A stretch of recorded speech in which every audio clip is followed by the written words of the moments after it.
Only just the streaming. And I wanted to stream right now.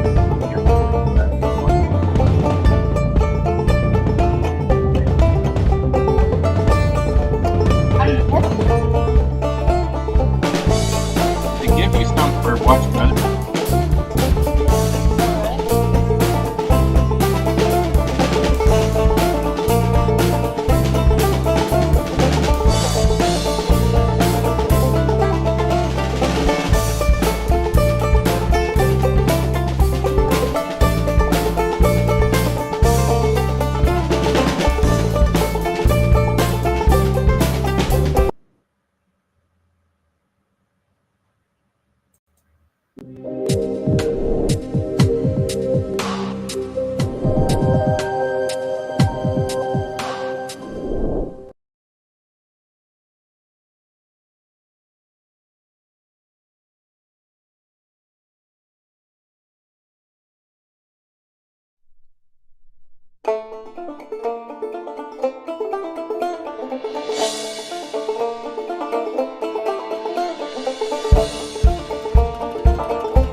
Yep. Hello, hello. This is Chris Jansen. This is the End Evil podcast. Evil is the destruction of freedom. And the End Evil podcast was inspired by the book, The End of All Evil by Jeremy Locke. And today I have with me a guest to the show, and I'm just getting to meet David Greenberg. Thank you so much, David, for joining me today. Thanks for having me on, Chris. It's a pleasure to be on here for the first time. Wonderful. Yeah. And I was just like looking at your website, and I've been checking out some of your interviews, and man, you're an amazing artist. He has a website called freedomvibe.art, and folks, you should check that out. David's awesome with technical skills. He does video editing and image manipulation. So I want to learn a little bit about your story, David, and what brought you to be someone speaking out about truth and natural law and freedom. And looking forward to chatting today and learning a lot more about you. That sounds great, Chris. It's really great to be on here. I love the concept of the podcast. The End of All Evil by Jeremy Locke is an outstanding book, and I think it's one that everybody should read at least once, probably multiple times, almost certainly. There's so much gold, so much value in that one small book of less than 100 pages. No excuses to read it. So I think it's great that you got inspired to create a podcast based on that concept. And I'm looking forward to our conversation, wherever you want to take it. Yeah, well, that's actually a great place to start, because one thing I love to do with guests is kind of like just ask, from your point of view, what is evil? Like, how would you define it? And what is it? Yeah, I'd like to hear your impression or definition of evil. Yeah, evil is any force, or it's the force, I guess, that manifests, that basically wants to limit, control, hold back, enslave, ensnare, divert, and otherwise put consciousness, put us into a box and prevent our ultimate growth. So the way I see it, we're wherever we are, whatever point we are in life, we're in a process of constant growing and evolving, and there's always something greater. There's always the next experience. There's bigger challenges. There's more going on, and I feel like we all naturally have that desire and inclination to just keep growing, almost like the plants have a innate desire. Some would say just programming, but I think it's more than that, to just keep growing, right? To flourish, to grow. So I think you and I and everybody, we have the same thing. But there is a force, and I think it exists for a reason. There is a force in creation that wants to push against that. It wants to stop that, hold it, restrict it, limit it. And as we get more and more complexity of creation, that force can obviously manifest in more and more creative ways. But I think ultimately, if we just call it evil, or in the worldly scene, we can call it authority, we can call it government. It starts to manifest in many different ways, but it's whatever is holding us back. But ultimately, the real thing to understand is, because we all have free will, to a great extent, evil relies on us our consent, our buying into it. So in a way, it's almost like we have to believe it, we have to agree with it, we have to accept it, and then we have to almost embody it ourselves. So it's almost like a virus in that way. It wants to infiltrate our minds and then just have us become a part of it. So I think the key to learn from evil, just recognize it exists, recognize it's something very simple. Truth is always simple. It's simply the force that resists our growth and evolution and wants to hold us back. And then we start to consciously use it, and not cave into it, I guess you could say, not become part of it, but actually choose to not be it and choose to not participate in it. So I think that's the beautiful thing about it. Yeah, that's just I loved your definition. I mean, you just nailed it. The growth, that's one thing I like to say in a lot of the way I present too, is, nature like will grow through anything. If you left the city alone, nature will crumble it, and the vines will grow through it, the grass will grow right through the concrete. There's a built-in growth process in every part of reality, every part of nature. And that's our divine experience, is the opportunity to do things and to grow and to make things and to think of things. So anything that's trying to inhibit that or shut that down is this evil force, right? And I think part of what makes evil so powerful is that it's so obscured and occulted, and that when you use the word evil, so often people are thinking of stuff they saw in movies like red guy devils with horns and maybe black hats and black cats and like witches and stuff. Like people have this weird idea because of Hollywood, because of TV, because of the indoctrination, that you can't end evil. And I think that's what I really liked about the book and the show, is it's kind of saying, no, we can. It's like sweeping a floor.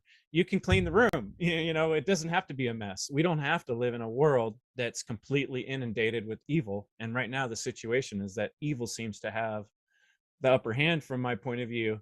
And that was, like, for me, my big life realization, that taking off the rose-colored glasses and realizing, no, we're in bad shape as humanity right now. This is not a good situation. We really have a lot of work to do. We have a responsibility to do something about this, not just surf through it. So I'd be curious for you, did you have you kind of like always realized there's a major problem in the world with evil, or has this been something you realized recently in the last few years? How did you go? Did you go through like a change like I did, or was it a gradual process? Yeah, how to start there. Yeah, I've had an awareness that something is wrong in the world, since the mid to late 2000s. So like 2005, 2007, probably even before then on a lower level.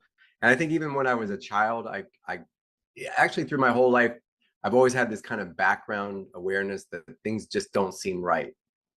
Like a lot of things just didn't seem right, even as a kid. But I didn't really have the mental fortitude. I didn't have the upbringing to really solidify that holistic intelligence, and for reasons that we can get into. And so it never really fully baked out. But as a result of living out of alignment with these principles for so long, what happened is I started to suffer more and more. And it was ultimately through suffering, even including physical suffering, which I can share a little bit about, in that healing process, that really awakened me to the fact that yes, there were forces that are going to, there are consequences to certain things going on. And that's exactly it. There are consequences. But instead of playing the external blame game, which is what I did, especially like 10, 12 years ago, I was like the guy that would go around posting on Facebook, even back then, imagine that, how bad vaccines were, how bad this, that, and the other, all the bad guys, but never really connecting the dots that there was a deeper reason why this was all happening, right? And that there had to be a deeper level of understanding, and not just trying to rearrange furniture on the deck of the Titanic as a way to try to stop it from sinking. And then as my own health began to suffer, the microcosm, it presented newer opportunities, including more recently, for me to really put this all to the test and say, okay, I've already been addicted to pharmaceuticals. That was 12 years of my life. I already decided to get off of that. So this is already truth. This is in the past. And now I'm presented with a new challenge where I'm having this pain, body pain in lower back specifically. And I said, okay, if I'm going to be true to myself, I cannot go and look for someone to save me from my pain. Can't go look for medication. I've already done that route and lost a lot of time. That's not the way to do this. The way to do this is take responsibility. So I got to figure this out. And again, you can think everything I'm saying, you can think in the macroscopic world, looking at the world. It's like all this shit is going on. We've got to figure this out. It's the same thing. It's the principle of correspondence from Hermeticism, which is as above, so below, as within, so without. So I started to realize that if anything that was going on in my own life, I had to basically look for root causes and address them in the same way. Because otherwise it would just be going down the route that I already been down, which is medications or some external intervention, and just becoming a slave to those things. So so it really boiled down to that, to figuring out what was I doing to myself. And I made a video about this not too long ago called Stop Harming Yourself. So if people want to check that out, that's a video where I kind of share a little more about this. But I realized that it was as simple as the way I was eating, things I was consuming. And if I could just change that, then all of a sudden I would start to be free from this pain, and be able to retain my internal sovereignty. Like, in other words, not go crazy, not go out of my mind, not lose my mind. So again, if we think about it and everything's going on in the world, I think of it exactly the same way. Unless we understand why. Okay, so we can agree that there are bad guys and bad guys do bad things, and some of them are very evil in the sense that they're very committed to harming people or having people harm themselves. So we already know that. We know we're in a prison. We don't need to keep rehashing that. The question now is, why are we here? How are we kept here? And what can we do to get out?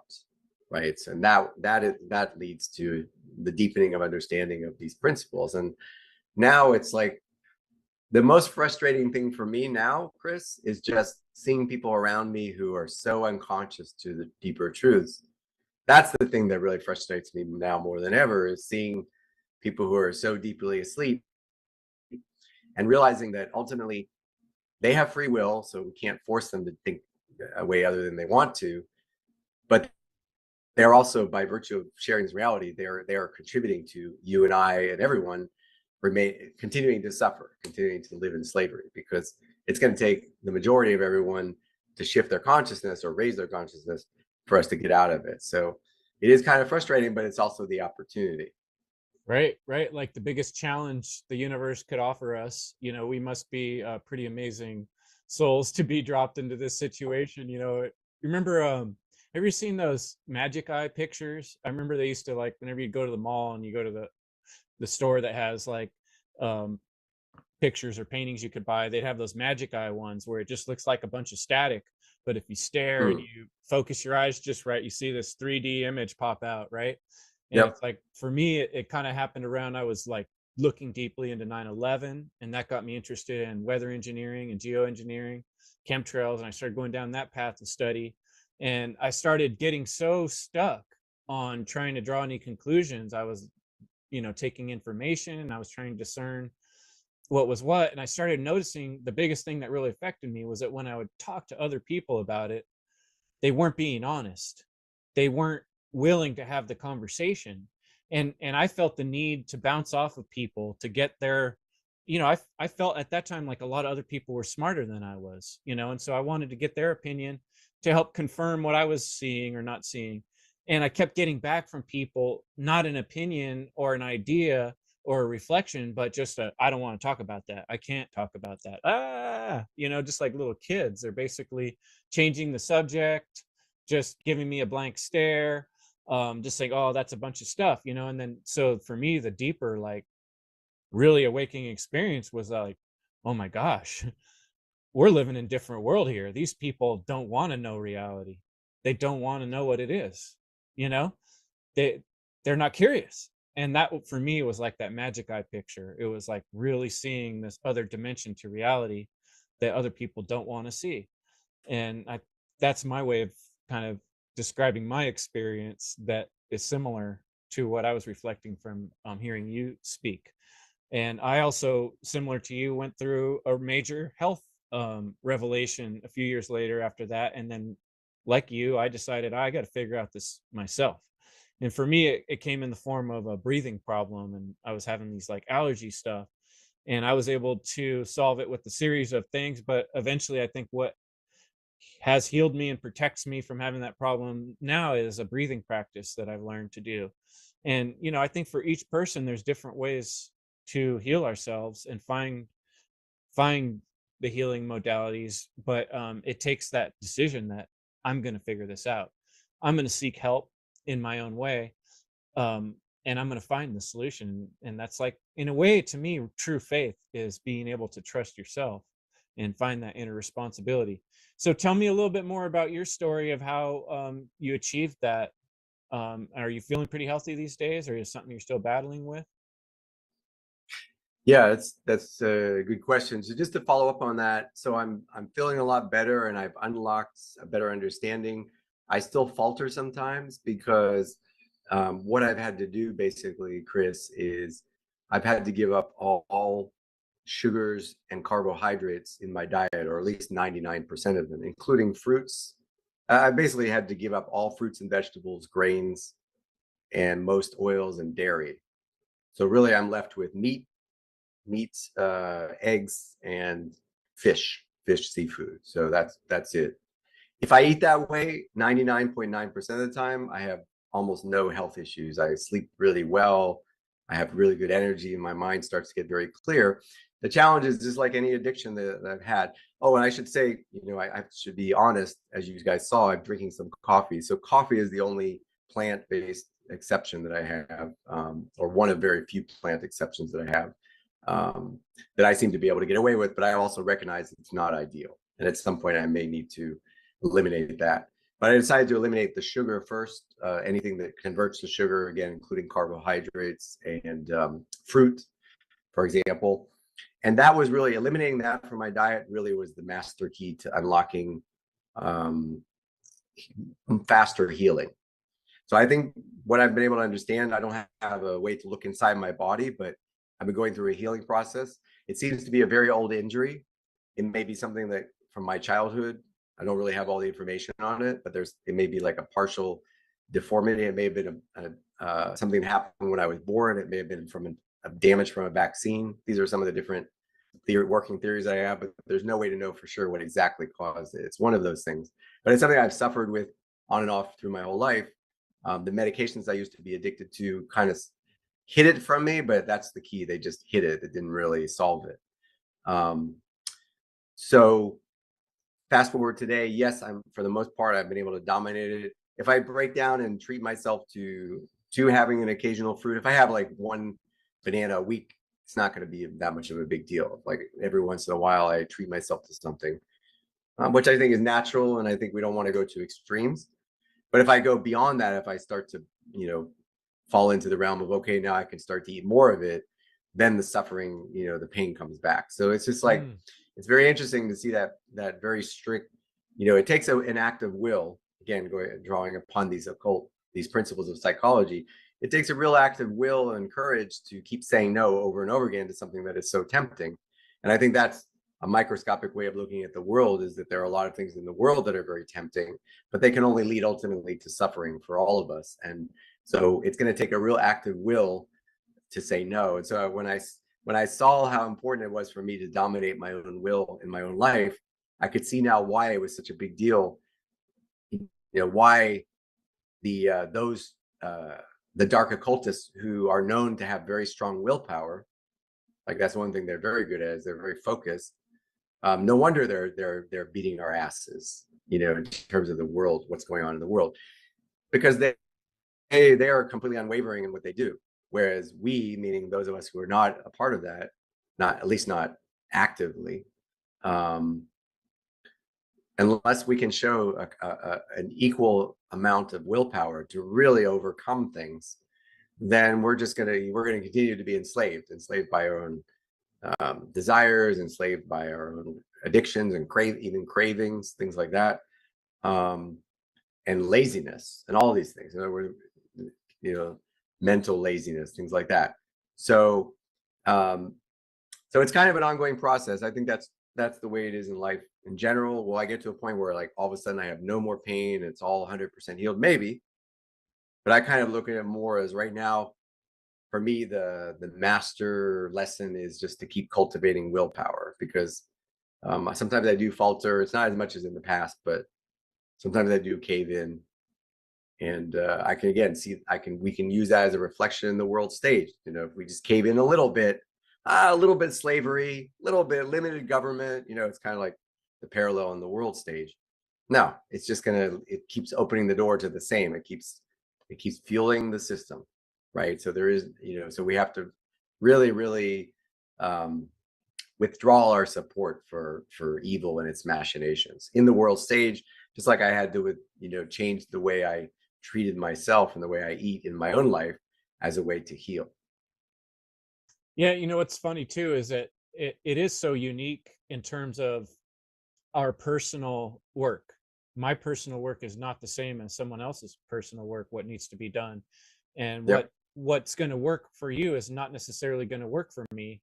Like, for instance, for me, like my diet is largely fruit. I've found that one of the things that keeps me healthy is eating mostly fruit, and here you can't eat fruit at all, so obviously the same healing technique is not going to work for one person than it is for another. And in the same way, the same rules don't work across the board. And that's why man-made laws don't work, because they don't apply to different people in different situations and adapt, like life does, like we do, being living things that exist in the moment. If you write something down, it's like trying to apply a one size fits all glove to everybody and saying, oh, you all have to fit into this glove whether you like it or not. And so, I liked earlier when you pointed out that authority is really a big part of the problem. But then on the other hand, our inner authority, our ability to self-discipline and not eat something so we can feel better, is something that we all need to work on. So like, I want to keep going with you on the inner work and the self work. That's something I always love to talk about. But real quick, I'm curious, because this came up in our conversation. It's really hard to reach people, and as you pointed out, to change the dynamic in the cumulative sense, in the aggregate of humanity, of all these people around us, we all need to start recognizing the importance of objective morality, and that everything we do matters, and that it's not okay to enslave people through systems of indoctrination, whether it be schools or religions or science or government. I'm curious what you think in terms of the most effective strategies going forward for us, you, me, other people like us, content creators. How do we reach people? What are your ideas of what might work? I'm curious. Yeah, this is very important. And I think everybody has a different role to play. So if you think about Mark Passio, someone that we all respect and admire because he's helped us a lot, he admittedly, even on his latest podcast, and many times, he says, I'll be the bad guy. I'll be the guy to come, scream in your face what a fucking loser you are, what an immoral scumbag you are, for even allowing for 1 second to think that someone has a right to rule over someone else. And then, by the way, you're keeping me a slave too. So he's going to remind us of the truth. It is the truth. So I think that's an example of a role to play. And I would say he steps into that role and he's playing that role very well. And I think he should play that role very well. And he does. And that's great. And that's what the world needs. So as an artist, I'm looking for a way to play my role the best that I can. So I'm not going to just try to copy what he's doing or what you're doing or what someone else is doing. Rather, I'm going to kind of approach it from my own angle. So I try different things. And I think this is the key when you're developing the artist within you, the showman, so to speak, the one who's going to get out there on video, maybe even on a live stage. You have to develop some kind of showmanship, and you have to have a way of presenting these ideas in a way that's going to be captivating. So again, you think about all the people in the truth and freedom movements, they're all so different from each other, but each one is doing a great job. The ones that are leading, really showing leadership, are doing a great job each in their own way. So for me, the video, I've called myself a video performance artist because I get out there and kind of riff on video with my own style. Now I've added a couple of new elements. For example, I started the Raleigh McBain character, which is the nemesis character. So he comes along and says the opposite. So he's kind of the dark occultist speaking, that I'm channeling, the devil's the advocate, Satanist. literally, right? Yeah, he's the one that's going to come on video and say why moral relativism is a great thing, and people who think it aren't are complete dum-dums, and here's why. And he's going to present that on the video. And so you're going to have to listen to that and figure out, you're going to have to figure out where the irony is and where the humor is, because hopefully he'll show you just how ridiculous it is. But he's still going to tell you, like, you should be ridiculous. It's almost like inviting you to be a fool. So I needed to have that character to say things that maybe my character wouldn't do, because I'm always focused on the positive outcome, like to be a moral person, to do this. But there also needs to be a contrast, right? So this is kind of my way of playing the bad guy, is that I have a guy coming on and he just tells you 5 great reasons to go get a COVID jab, or just all this completely ridiculous stuff. Just to put it in people's faces, just how ridiculous they're being, but from a humor angle. So so humor and presenting things with irony is a great tool. And then I haven't made a public announcement yet, but I'm going to be coming out with a new form of art. I'm not going to say anything more yet because I haven't made that public announcement, but I have a new art medium, like a new way of expressing art that's different than what I've done up until now, that hopefully will be out certainly within the next 30 days. I'm pretty far along on it. And then I'll probably be making an announcement almost certainly before the end of January. So this is just another way of artistic expression.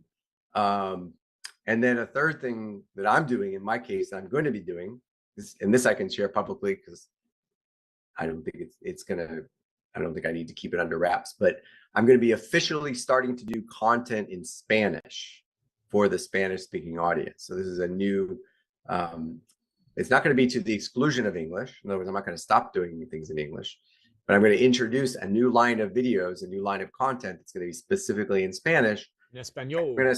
I'm going to be thinking about, all the things I would have wanted to say from day one in English, but didn't. I'll like a fresh start. So it will allow me to even, my Spanish speaking audience will have an advantage, because now, after having done content and been in, an initiate for more than a year, then they're going to get the benefit of all the things that I didn't know how to share even in the beginning. So that's another thing.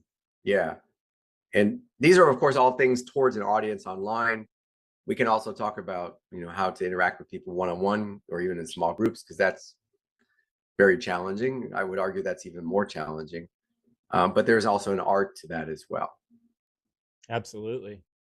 Yeah. And it's something that what I've found is these conversations, like, having this interview with you, we just met, but we already kind of know to some extent, because we're on the same network. You can find David Greenberg on the One Great Work Network. And, we're going to share a lot of similar ideals and principles. So that makes conversation much easier. But when you're talking to just, a good friend or someone you've known for a lot of years, who may be coming from a completely different background or paradigm of thinking, the strategy really has to change. And I've learned that the hard way over and over the years. But I guess what I was getting at is, the more we have these conversations, I think the better we get at making our point. And like you said, now that you've done a bunch of presenting and interviews, and then now if you reiterate it in Spanish, you're just going to be that much better at it and concise about making your points. And starting from the beginning again is always great. So yeah, that's fantastic. And it sounds like what you're doing is providing more possibilities for people to come to this work and come to these realizations, just opening more doors of possibility, which I think is fantastic. And so thank you for sharing those ideas. And I like the adding humor and using your art, and looking forward to seeing whatever you're coming up with. That sounds exciting. So 100%. Yeah, that's all great stuff. But I tend to agree with I think what you're saying too is that really it's our personal responsibility and our inner work. I tend to think that what I've noticed is with people, you can't change people. And it's kind of why I've geared my podcast a little bit towards people that already have made certain realizations and are now looking to step it up to the next level. I like to inspire and motivate people like, okay, you realize these things. Now what? What do we do about it? How do we actually change ourselves? How do we actually make the difference in the world? Because just applying the self-defense principle, for instance, can get you killed in a world that's so inundated with evil, and everybody around us believes in this false paradigm of authority. They're all going to back up a so-called peace officer who decides to shoot you because you decide to employ the self-defense principle. So it's tricky. It's not, the answers aren't as straightforward as they should be. In some ways we have to apply strategy and context. And what I think actually works personally the best is being a good example in the world of the things we can change and getting really good at those things. And some of those things are personal relationships and dealing with people. And that means having ourselves in a good enough place to where we can manage our emotions and manage ourselves.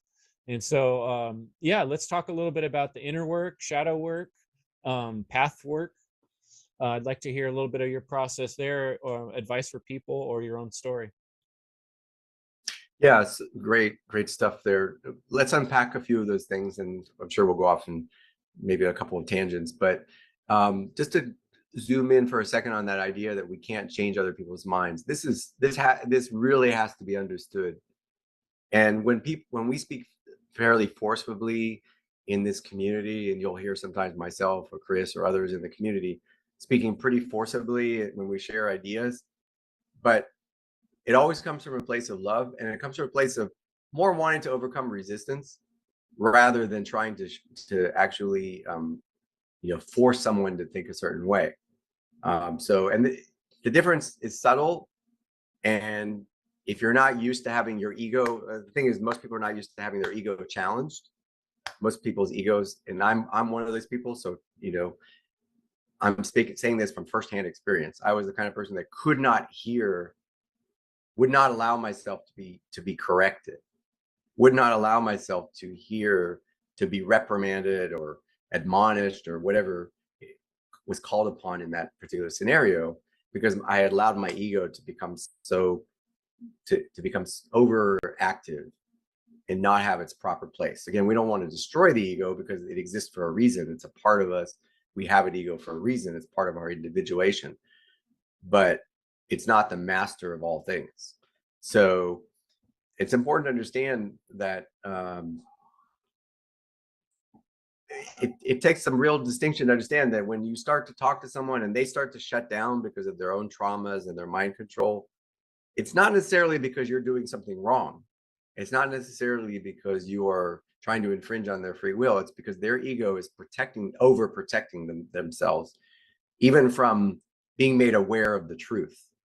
And that, again, comes from the fact that many of us, myself included, have been, and many people still are, subject to a lot of programs in their minds that trigger them and that are designed basically to keep them from discovering bigger, deeper truths, and to keep them from questioning things, to keep them from looking deeper, including within themselves. And this goes to what you were saying, Chris, is the real work is always the inner work. So just like we should never hold anything taboo in the external world, you cannot have any taboo topics in your own inner life. You cannot run away from any aspect of yourself. And this is one of the hardest things to do that I had to realize, and I still do this. It's still going on. It's not like it's over. Where I remember how I behaved in the past, and I really have to, I can honestly feel bad because I know, just what a scumbag I was, what I was doing bad in that scenario. And yes, it's in the past. Yes, I no longer choose to act in certain ways, but I still have to own up to the fact that something led me to act that way. And it's important to understand why that happened, if for no other reason than to make a shift and no longer be controlled by these programs. So the inner work means you don't get to brush anything under the carpet. You're always honest with yourself about yourself. The goal is not necessarily to beat yourself up, although you may need to temporarily beat yourself up in order to whip yourself in shape. But the goal is ultimately to build yourself up. So if you do have to tear yourself down or a part of yourself, and really take a good hard look at something you've done, then do that. But the goal is always to help one overcome that. And so I think that is the real inner work is, and we can see that in a microscopic scale. Like if you have an interaction with people and something goes off, the energy goes off, or something goes wrong, or, check in. And I mean, were you doing the right thing? Were you saying what you should have been saying? If you were, and the other person just got offended because they can't handle the truth, maybe that's fine, right? It's not our job to coddle people either. And if people are going to have a reaction that they find things offensive just because we're speaking the truth, that doesn't mean we should stop speaking the truth. But if there was some interaction where, it could have been better handled, or maybe you were stepping across the line and try to become controlling, or tell that other person what to think or what to do, then that's an opportunity to look back, because you don't want to be a little tyrant. You don't want to be a little version of authority that's amplifying the bigger version of authority in the world. You want to actually step fully into the recognition that we all have free will, and that we're interacting voluntarily.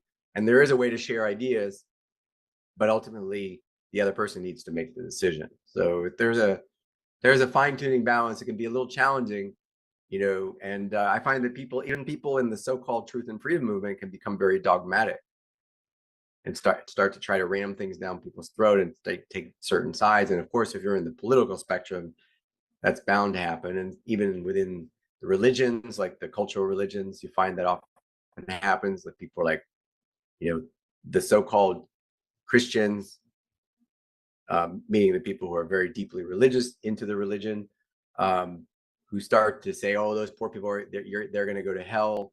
All you have to do is believe in Jesus." Like, in a way, they're not getting it either, right? They're not fully integrating. Yes, there's something from all the traditions to learn. Yes, there are deeper truths embedded in Christianity and any understanding of the nature of reality. But the work is not to say, "Oh, you have to believe this out of the other, or you're not going to be saved." No, that's just another form of coercion. That's a form of mental coercion, and it's also not true, right? The truth is that people get to discover the truth for themselves.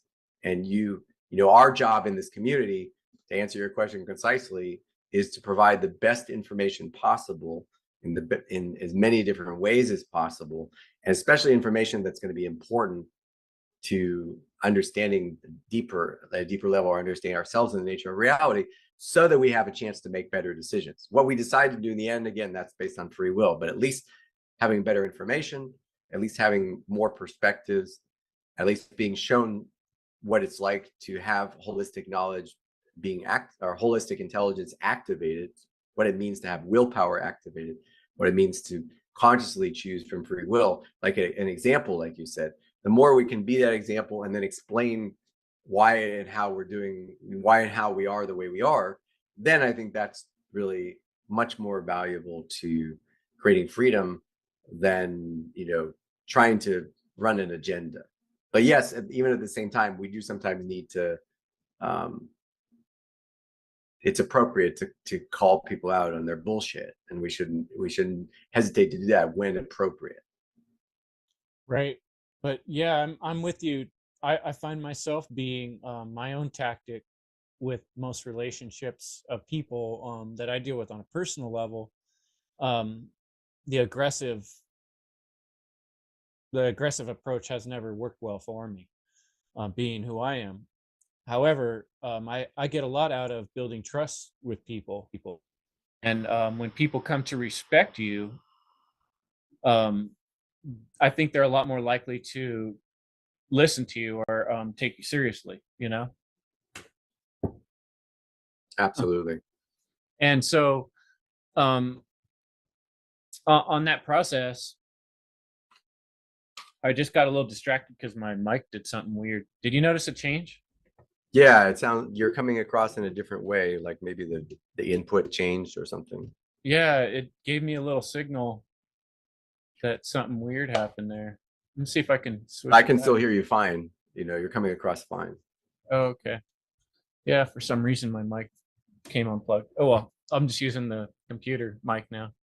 That's no problem. To work with that. But yeah, I was really keying into a couple things you were saying. One of them that really impressed me was, talking about willpower. That to me is a huge aspect of this whole situation. And you're talking about the why of things. And I've noticed that, like, at work, for instance, a lot of people are used to receiving instructions, and they're used to following orders, right? And Yep. so, like, if you tell somebody to do a job, they're like, well, what do you want me to do? And a lot of people think in the way of, what are the instructions I need to follow? But what we're asking to do is to think more of in a conceptual way, conceptual, where we're asking people to kind of think about the why of things. Why do we do what we do? So that instead of me giving you a fish, I teach you how to fish. Teach you how to ask why. For some reason, a lot of people have never been in the practice of asking why. And I think that comes from our whole culture being a slave culture, which is all geared towards not allowing you to ask that question, and not encouraging you not to ask the question why, and to go that step deeper and to wonder, oh yeah, why did I act that way? Why do people react that way to me acting? Like, all those questions are what help us look at our own selves. And we have to continue to be honest too with ourselves. And that's tricky, that's difficult. Like I was telling you, one of my major realizations was, like, how many people are not willing to realize, which is funny because the word realize is real eyes. When you look at it like green language, you come to a realization is like when you take off the rose colored glasses, now you're using your real eyes to look at something. And so, like, that's the daily practice that we have to go through. And one thing I've been talking about with the people I communicate with through the One Great Work Network. I've kind of created this thing called the One Great Work Warriors. It's an email. People can go to my website, chrisjansen.com, and you put your email address in there. And then I make little videos and I talk about things that try to help people on a day-to-day basis. Because some of the things that I've noticed have helped me the most are, like, like you're talking about earlier, wellness and health. If I'm in good shape, I can be in a better state of mind. And then let's say I do have an opportunity to speak with somebody about natural law or truth, and I'm able to stay calm and I don't get triggered and angry, and I'm able to think about what words are really going to work best to maybe help them, nudge them in the direction of making their own realization, right? I'm going to be a lot better at that if I'm healthy and strong and my mind is in a good vibrational state. And so one thing I've noticed that really makes a big difference for me in that is, like, good habits and keeping my body in good shape, and having practices of keeping myself in that right place. So I'm curious for you, advice you might have for other people on actual day-to-day practices, things you've learned of how to be a better person that help us be in that space I'm talking about, of a higher vibrational thinking. Yep. Okay. Wow. There's a couple of things that I wanted to dive in there from what you shared. And one thing that I'd love to unpack as well, Chris, is I've had some new insights on how to interact with other people. And this is probably all built on all that inner work that I've already done. And I think it's kind of try and take it to the next level. Now, obviously, when we look at those around us, we recognize that we're all, to some deeper spiritual level, we're all connected, but everybody has free will. Everybody is an individual, and we should always respect their individuality and respect their autonomy and their sovereignty and their free will of expression, while still encouraging them to be the best that they can be, because we share reality together. So I've been experimenting with new ways of looking at it, and I think you used the right word, triggered, because even someone who's an occultist or studying the occult, occult psychology and all this, can still be triggered just like anyone else, and it just may be triggered in a different way. Like we may be triggered when people start talking about government as though it's a perfectly good thing. And I say that in a general sense. I know not everybody is like that, but some people can be triggered in the opposite way, now, and become very angry, and understandably, right? And again, some people should, they will carry that role to more of an extreme as part of their job. But I think when dealing with people on a day-to-day basis, what I try to do, the thing that has worked really well, is I never take anything somebody says at face value.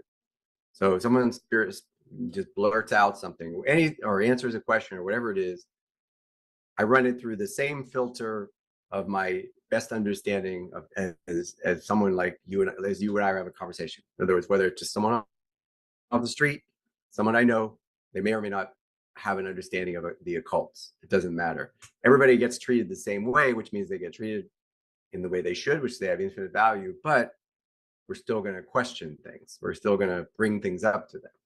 So for example, I was talking to a couple of people, a couple of young ladies, and one of them mentioned that she was a teacher, which I took to mean probably a public school teacher. I didn't necessarily want to dive in and dissect like 10,000 details on it, but I said, oh, that's pretty cool. So what kind of valuable knowledge are you imparting on your students?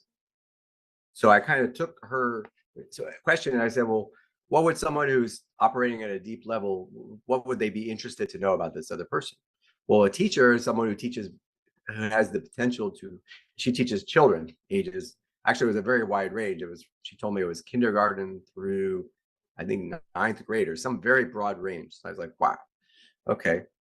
So kids ages, between kindergarten and 9th grade are in a very important position because they're in a position to be taught very powerful things about themselves, the nature of reality, life skills, so many things, right?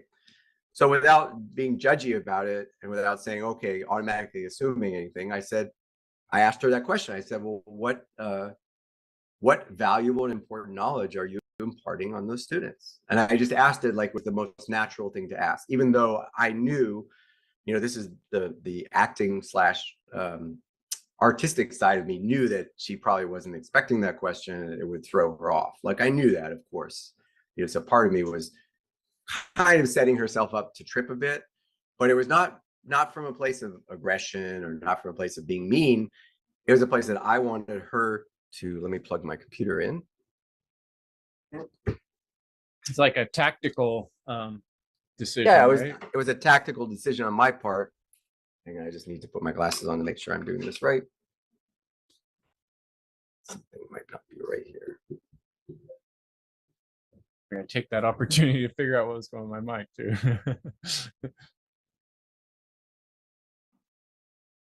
Hopefully I got it. Nope. Still wants to misbehave.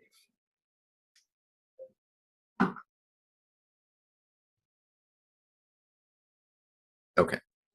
So part of me being the artist, being, somewhat humorous, tongue in cheek, like, being myself, I knew that she was not expecting me to ask that and that it was going to throw her off, and she probably wasn't even going to have a good answer for it. But I still wanted to ask that question because if for no other reason, even if she didn't feel comfortable answering it, that question would stick with her. That would be a memorable question. And some wheels in her mind would start ticking, like, wow, I'm a teacher. I am imparting, as a teacher, I'm probably should be imparting important and valuable knowledge on these students. What am I imparting on them? And so, and that conversation may bleed into years of future introspection on her part. But I've done my part by simply asking that question. So this is an example of what I mean by, in the personal realm, we can't just, it's not going to be productive to jump down people's throats because you will shut them down and you may lose an opportunity to create real growth.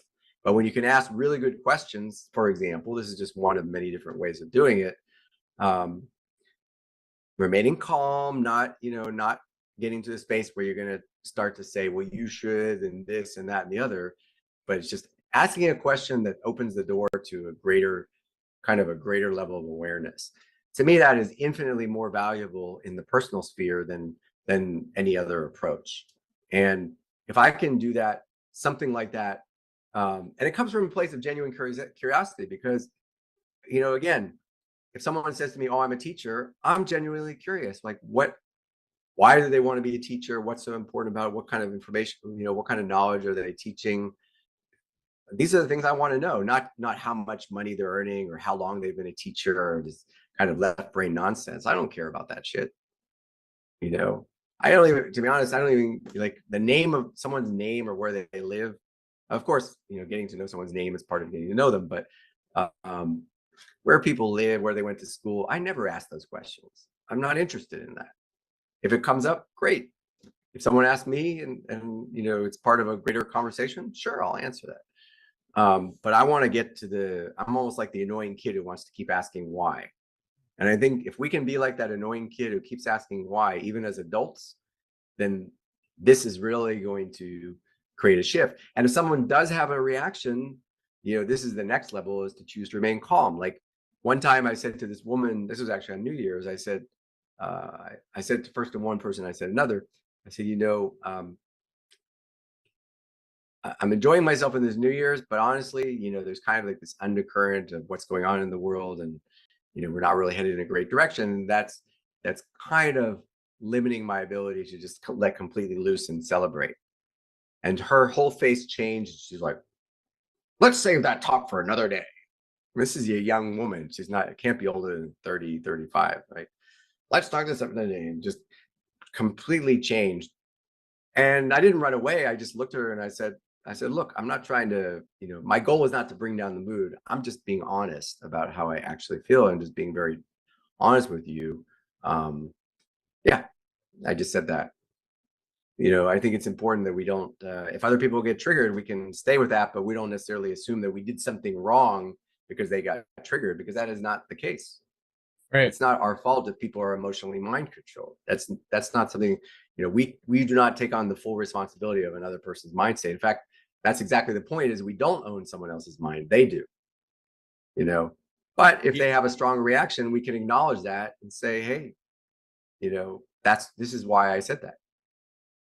Yeah, it just occurred to me recently that anytime someone gets offended, they're like, that's being off-ended. That's losing your balance, right? Like, Yep.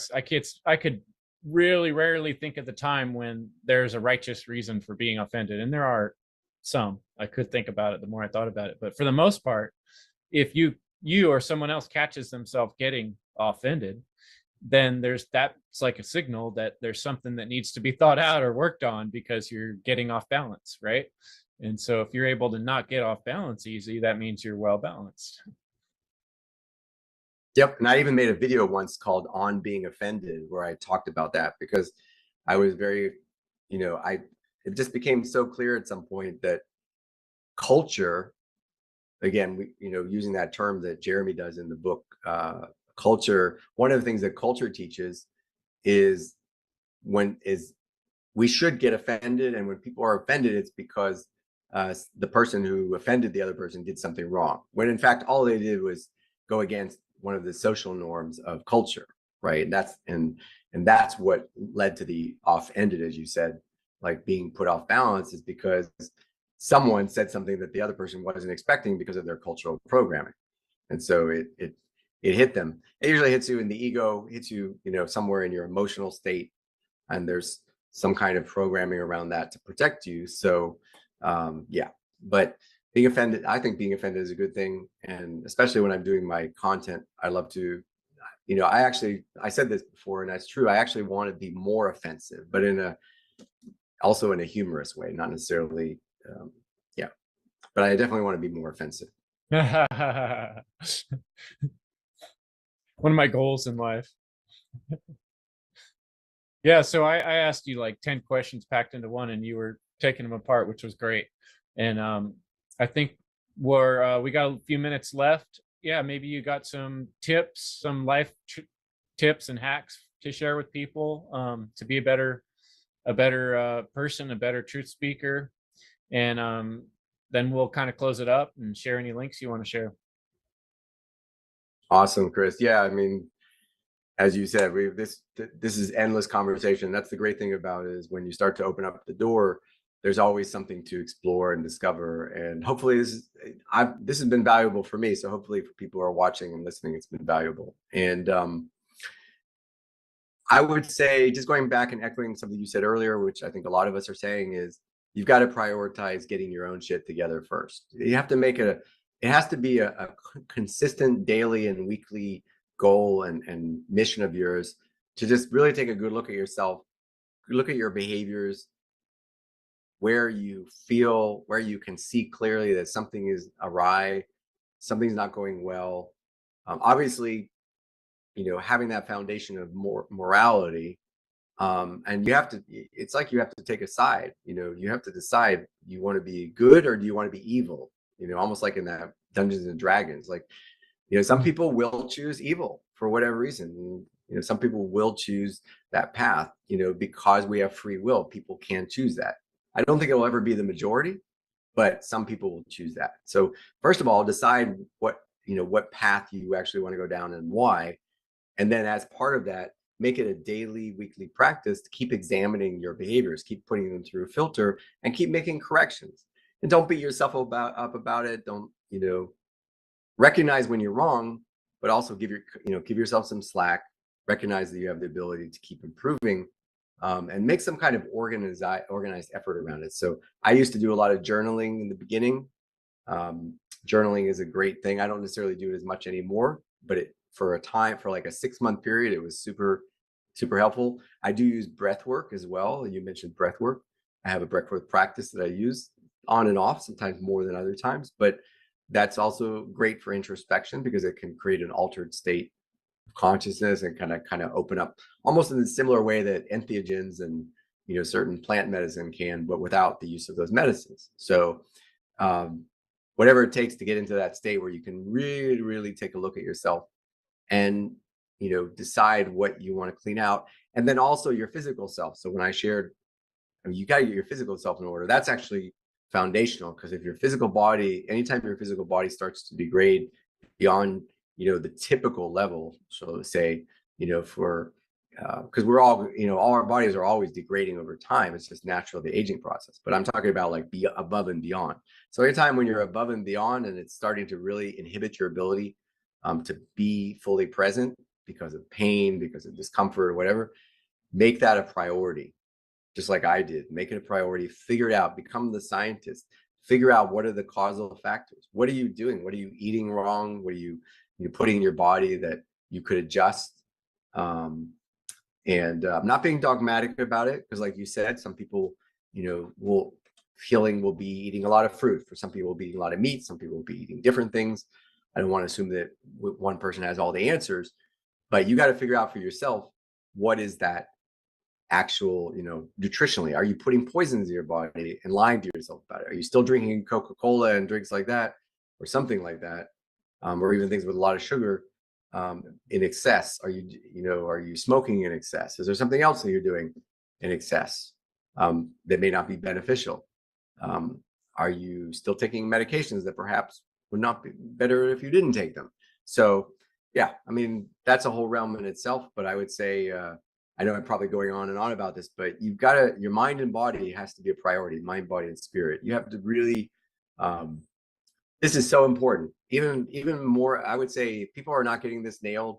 All the facing what's going on in the world around us, it's all going to be for naught, because people's triggers and traumas and limitations are going to just keep getting enabled over and over again, and we'll keep acting incorrectly because of that.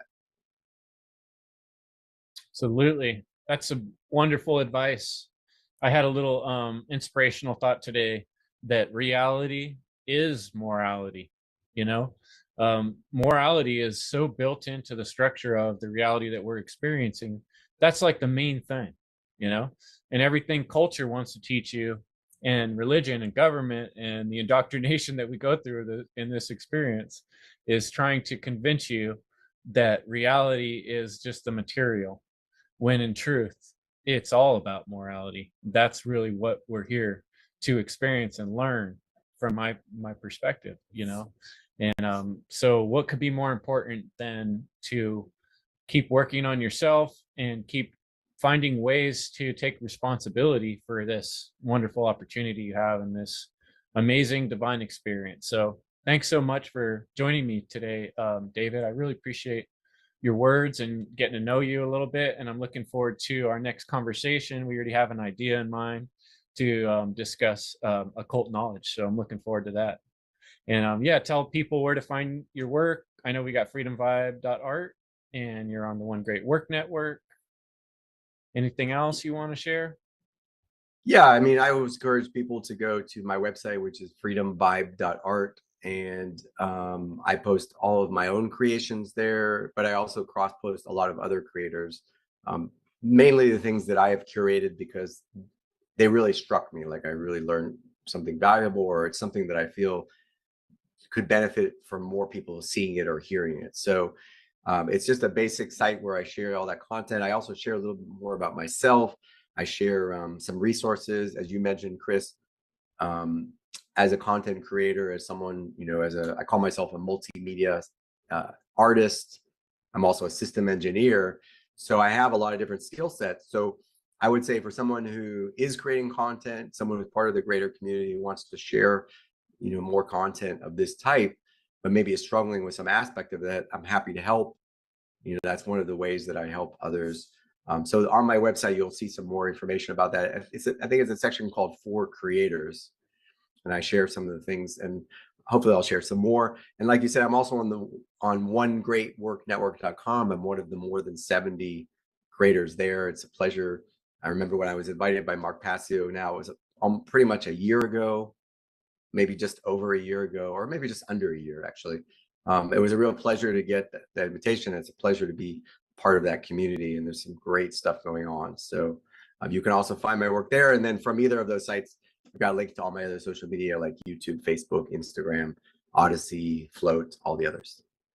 Right on. Yeah, I'll share your link tree along with the show. So yeah, great episode, great discussion, and a lot of inspiration to work on your willpower, folks. And it never hurts. It helps us a lot to share this video with other people, to subscribe to my channel, subscribe to David's, whatever you like, YouTube or Odyssey. We're on all these channels, and it helps a lot. Just put a little thumbs up and subscribe and help us get seen by other people, and you're helping to do your part too. So that's much appreciated. And join me Thursdays at 6 p.m. Pacific for the stream, and that's 9 p.m. Eastern. And it's a great time to get to know other people in the community and join in this project of ending evil. We got a lot of work to do, folks. Have a good one. Thanks for coming.